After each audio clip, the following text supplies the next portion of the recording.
আসসালামু আলাইকুম। কেমন আছেন আপনারা সবাই? আশা করি আল্লাহ তাআলার অশেষ রহমতে সবাই খুব ভালো আছেন। নতুন আরও একটি রেসিপি নিয়ে হাজির হলাম আপনাদের মাঝে। আশা করি আজকের রেসিপিটি আপনাদের ভালো লাগবে এবং কাজে আসবে। আজকে আমি বানাবো ফ্রাইড চিকেন। ফ্রাইড চিকেন বানানোর জন্য আমি এখানে মুরগির গোশত নিয়ে নিয়েছি। এর মধ্যে আমি এখানে দিয়ে দিয়েছি স্বাদমতো লবণ, মরিচের গুঁড়া, জিরা গুঁড়া, ধনিয়া গুঁড়া, দিয়ে দিয়েছি আদা রসুন বাটা, দিয়ে দিলাম এখানে সয়া সস, আর এখানে দিয়ে দিচ্ছি অল্প একটু ওয়েস্টার সস।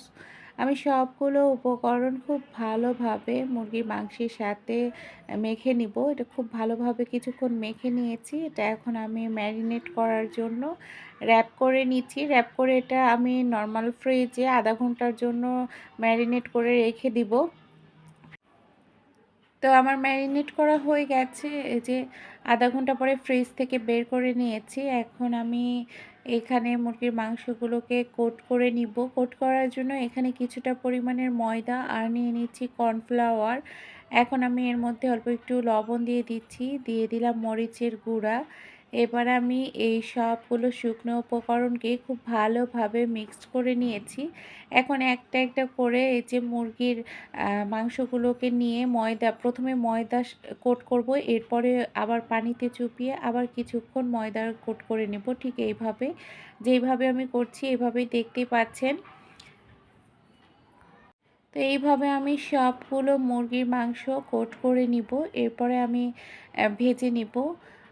তো সবগুলো মুরগির মাংস কোট করা হয়ে গেছে। এখন আমি চুলায় একটা প্যানে তেল গরম করতে বসিয়ে দিয়েছিলাম। তেলটাও দেখতে পাচ্ছেন গরম হয়ে গেছে। এখন আমি এক এক করে সব মুরগির মাংসগুলোকে দিয়ে দিচ্ছি।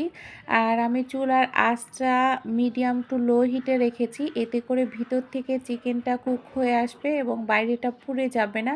সুন্দরভাবে বাইরেটাও ক্রিস্পি হবে। তো এক পাশ হয়ে গেছে, আমি চিকেনগুলোকে উল্টিয়ে দিয়েছি। তো এই যে দেখুন আমার ফ্রাইড চিকেন কিন্তু হয়ে গেছে। এখন আমি এইগুলোকে তুলে নিচ্ছি। আর এগুলো কিন্তু ভেতর থেকে খুব সুন্দরভাবে কুক হয়েছে, বাইরেটা অনেক ক্রিস্পি হয়েছে।